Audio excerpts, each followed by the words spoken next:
This is the second part of our discussion of Chapter 4 from American Media History, A Press for the Masses. And as promised, we will start with a discussion of James Gordon Bennett as one of the great editors of this era. Bennett has an interesting history. He was born and raised in Scotland in poverty. However, he was pretty well educated. He went to seminary, his parents wanting him to be a priest. Eventually, he quit that, immigrated to Halifax from Scotland, and made his way eventually to New York City. He was one of the first investigative reporters doing an expose on business corruption in New York City, as well as sometime later, exposés on political corruption in Washington, D.C.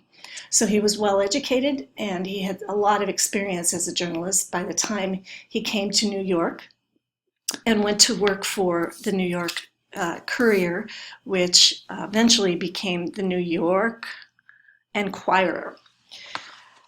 After some conflict with the editor of the Enquirer, James Gordon Bennett quit and established the New York Herald in 1835. So he had very strong opinions about what a newspaper should be.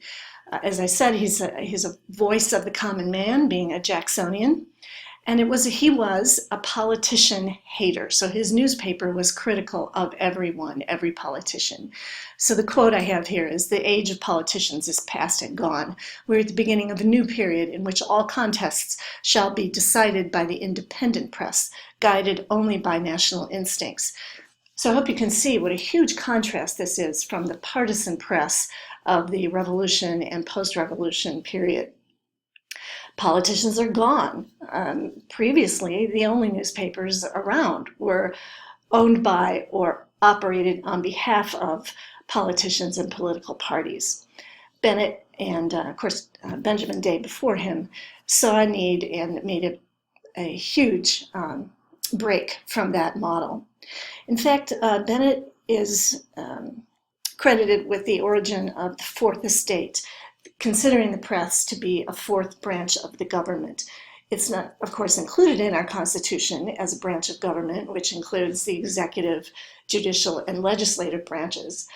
But it is, in its role in criticizing government, Bennett saw it as a fourth estate, an absolutely essential part of democracy. At the outset, he tried to be fair and accurate, but he was a very strong personality and had a hard time holding to that. He changed the course of journalism history almost by himself. So we'll go down a quick list of some of the changes that he brought, the innovations. First, as opposed to the political organs previous to his newspaper, the reporting and writing was very stripped down, very easy to read. And this is indicative of who he considered to be his readers. He wanted to create an informed citizenry, believing, as Thomas Jefferson did, that if people were going to govern themselves, they needed to be educated and informed. So he changed the nature of news writing and newspapers. He also changed the organization of news gathering. He implemented we've come to know as the beat system. So he had reporters who he assigned to particular places in the city, and their job was to go there on a regular basis to find out what was going on. We still have the beat system today. He implemented specific sections of interest to various parts of his audience: sports sections, entertainment, society, what was going on with the upper crust, and business sections. And to me, most interestingly, a section on women. And he hired the first female reporter, or he hired, I don't know if she was the first, but he hired a female reporter named Jane Crowley. So the very fact that he was interested in reaching women shows his democratic ideals. Women were not considered to be part of the political climate at the time at all. He went to Europe in 1838 and established 6 foreign correspondents so that his readers could be informed about what was happening in Europe. He also had used the same model in the United States, where he sent out reporters to various places who used all kinds of means of gathering and sending the information back to New York. So for example, he used the telegraph as soon as it was invented, telegraph being the first time that news and information could be spread by Morse code instantaneously.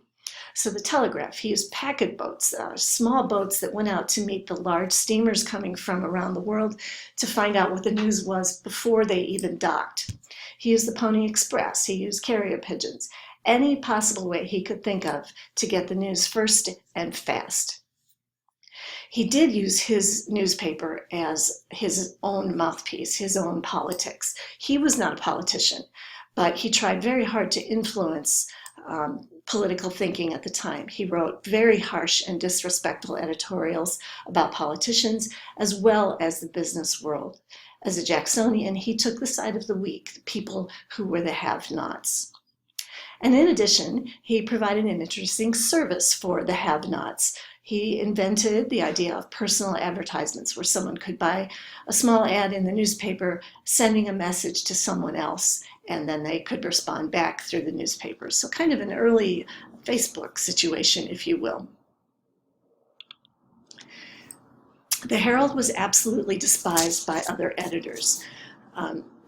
His exhibitionism, so he was very flamboyant and used his newspaper as such, and his egocentrism, that is, his focus on himself in the newspaper, made him among the most hated people in New York. In addition, he sensationalized news. He explored crime, illegal sex relations, any kind of thing that would draw an audience. And the respectable editors found this to be very offensive. And even though he raised the price of the newspaper to 2 cents, many newspapers went out of business still. That is how entertaining and interesting the masses of people found the New York Herald to be.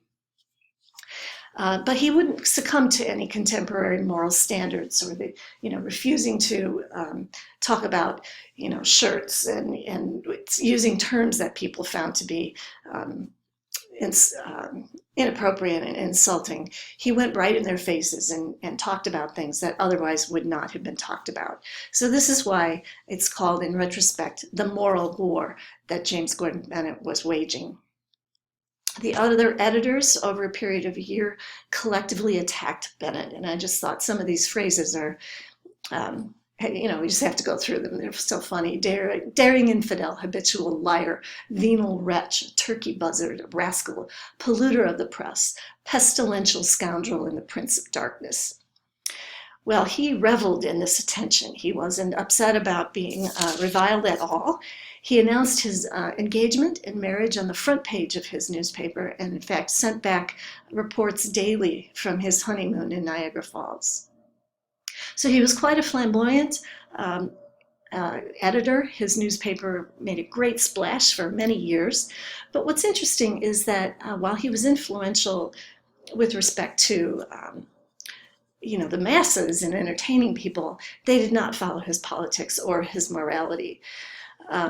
So he was not particularly influential in the way he wanted to be, and that is in the political realm. Next, we will talk about Horace Greeley, one of his contemporaries.